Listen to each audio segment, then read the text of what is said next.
What's up guys, it's Susie Bullock from HeyGrillHey.com, and if you're watching this video, that means we probably already have one of the most important things in common. We both love barbecue, which is perfect because here at Hey Grill Hey, my whole goal is to help you make better barbecue so you can feed the people you love and become a backyard barbecue hero.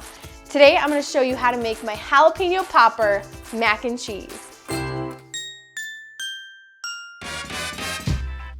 Traditionally, you cook mac and cheese on the stove, but we're adding a Susie twist today. We're taking it outside, putting it on the smoker to infuse it with some smoke flavor, and we're cranking the heat up at the end to give us a nice crispy, crunchy topping. For this dish, you need an hour and 5 minutes, 20 minutes to prep, and 45 minutes to cook. All right, guys, let's get started. For this recipe, you'll need a half a pound of bacon cut into pieces, a link of pork bratwurst with the casing removed, 8 ounces of cream cheese, 2 jalapeno peppers that have been seeded and finely diced, 8 ounces of uncooked macaroni noodles, a cup of water, a cup of whole milk, a cup of heavy cream, a teaspoon of garlic powder, a teaspoon of salt, a teaspoon of black pepper, 2 cups of shredded marble cheddar cheese, a 1/4 cup of butter crackers that have been crumbled, and 1 sliced jalapeno. You're also gonna need about a teaspoon of your favorite barbecue seasoning. I'm using my sweet rub. Before we make our mac and cheese inside, we're gonna preheat our smoker outside. We're looking for 225 degrees Fahrenheit. I usually use a mild wood like a hickory, an apple, or a cherry. All of them work great with this recipe. It's also important to be using a pellet smoker because I can increase the temperature at the very end to 400 degrees, which we need to crisp the mac and cheese. If your smoker doesn't get up to 400 degrees, you can preheat your oven to 400 degrees and finish the last step inside. Let's go ahead and make our mac and cheese. You wanna preheat a 12-inch cast iron skillet over medium heat. We're gonna add a half a pound of bacon cut into pieces. Spread out your bacon so it cooks evenly, and then add in your bratwurst. Break that up with your wooden spoon, and we want these to start to brown and really render out that fat. Browning your sausage and bacon will take about 2 or 3 minutes. Our bacon is softened, our sausage is rendering down and starting to get some nice brown crispy edges. It's time to add our diced jalapenos. Put those in the pan. Let them cook with the bacon and the sausage for another 2 to 3 minutes. This is already smelling so good. I mean, it's hard to go wrong with bacon, sausage, and jalapenos, so. All right, my jalapenos have softened. The bacon and the sausage are both cooked through. We're not really looking for crispy bacon here because it's gonna be cooking in with the mac and cheese, but you just wanna really start to render out that fat. To this, we're gonna add 8 ounces of softened cream cheese. You're just gonna break this up with your spoon and stir until the mixture is creamy. Now, I put cream cheese in all of my mac and cheese recipes, but especially this one, because if you think about the traditional flavors of a jalapeno popper, they're always stuffed with cream cheese, and that bright, tangy, creamy cheese is just the perfect complement to the spicy jalapenos and the fatty bacon. Our cream cheese is softened and melted all the way through the meat. Time to add in our macaroni noodles. We also need to add our liquid so that this mac and cheese can cook in the skillet. It's a nice little 1-pan dish. Our water.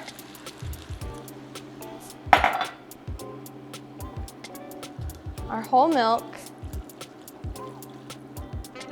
We're gonna cook and stir this until the noodles have absorbed a majority of the liquid. It's gonna take about 8 to 10 minutes. We love the comfort food classics in our house, and mac and cheese is no different, but we're also huge fans of the classic jalapeno popper. And there are a few things I love more in the world than a good mashup dish. So I decided to put those two worlds together. Jalapeno poppers, mac and cheese, just makes sense. You can smell every layer of flavor that we have put into this mac and cheese. It's got the bacon, it's got the sausage, it's got the jalapenos. And then to take it to an even higher level, we're actually cooking the noodles in the heavy cream, in the milk. So even the noodles are creamy and delicious. This is about ready for our next step. You can see that the noodles have absorbed most of the liquid, not quite all of it, because we still want it to be a little bit creamy. What we're gonna do is turn off the heat. And then we're gonna stir in our garlic powder, our salt, and our black pepper. There's still liquid in the bottom. This is gonna make sure our mac and cheese stays creamy, but the noodles have absorbed a lot of it.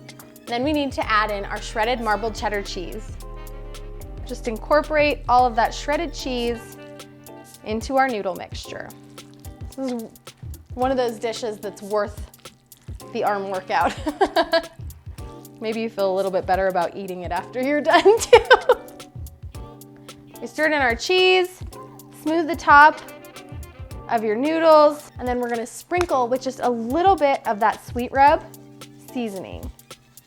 This is gonna add color and a nice bump of barbecue flavor.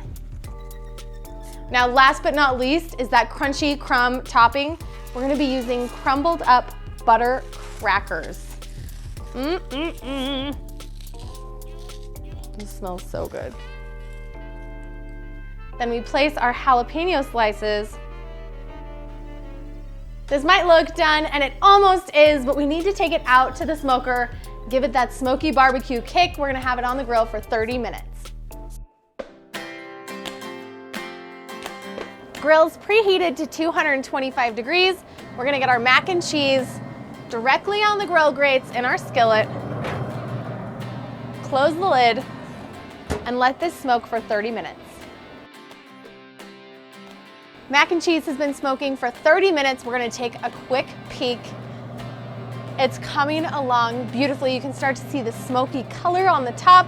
The noodles have absorbed more of that mac and cheese cooking liquid, and the jalapenos have started to shrivel on the corners and cook down a little bit. That means we are ready for the next step. We're gonna increase the heat on our grill to 400 degrees. We really wanna crisp up the top, that butter cracker topping. Our mac and cheese has been cooking at the higher 400-degree temperature for the last 10 minutes. Let's take a look.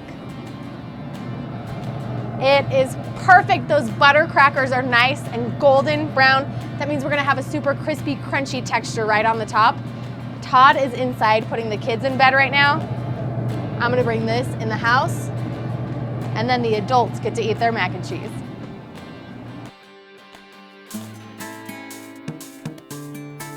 This mac and cheese smells amazing. I'm getting those jalapenos, I'm getting the buttery, crunchy, golden brown crackers, but even more than that, I'm getting just that little hint of smoke.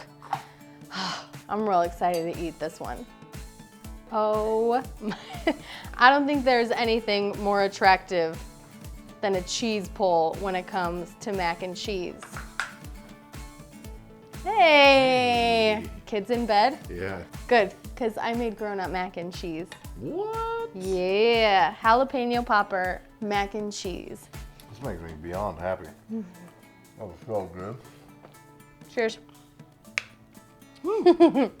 Todd and I are gonna go enjoy this mac and cheese, maybe watch a couple murder mystery shows. You know it. I hope you guys give this recipe a try. If you do, leave a comment, let us know how it turned out for you. Better yet, snap a photo, post it online. Use the hashtag #HeyGrillHey. That way we can see your barbecue success, cheer you on your way to becoming a backyard barbecue hero. Yeah. We'll see you next time.